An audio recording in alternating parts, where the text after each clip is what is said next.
नांदगाव पोलिसांनी अशक्य ते शक्य पुन्हा सिद्ध केले. नमस्कार, तुम्ही पाहत आहात गाव ते राज्य मराठी न्यूज चॅनल. नाशिक जिल्ह्यातील नांदगाव तालुक्यात लग्नाच्या आमिषाने फसवणूक करणाऱ्या टोळीचा पर्दाफाश झाला असून पोलिसांनी मोठी कारवाई करत आरोपींना जेरबंद केले आहे. नाशिक जिल्ह्यातील नांदगाव तालुक्यातील कळमद्री येथील एका इसमाची लग्नाच्या नावाखाली सुमारे 3 ते 4 लाखांची फसवणूक करण्यात आली होती. या प्रकरणी नांदगाव पोलीस ठाण्यात गुन्हा क्रमांक 36/2026 नोंदवण्यात आला होता. भारतीय न्यायसंहिता कलम 318(4)(3)(5) अंतर्गत पोलिसांनी तपासाची चक्रे वेगाने फिरवत आरोपींचा शोध सुरू केला. या कारवाईत काही दिवसांपूर्वी तेजस्वी नितीन खंडागळे, सुनंदा नितीन खंडागळे आणि विनायक मनोहर कराळे यांना कल्याण येथून अटक करण्यात आली. नंतर नाशिक कारागृहात रवानगी करण्यात आली.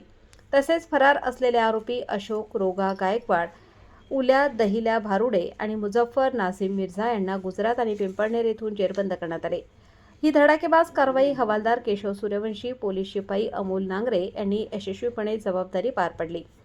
आज नांदगाव न्यायालयात हजर करण्यात आले आहे. नांदगाव पोलिसांनी ठरवले तर अशक्य ते शक्य करू शकतात, हे या कारवाईतून पुन्हा एकदा सिद्ध झाले आहे. संपादक विजय धामणे, नांदगाव, नाशिक.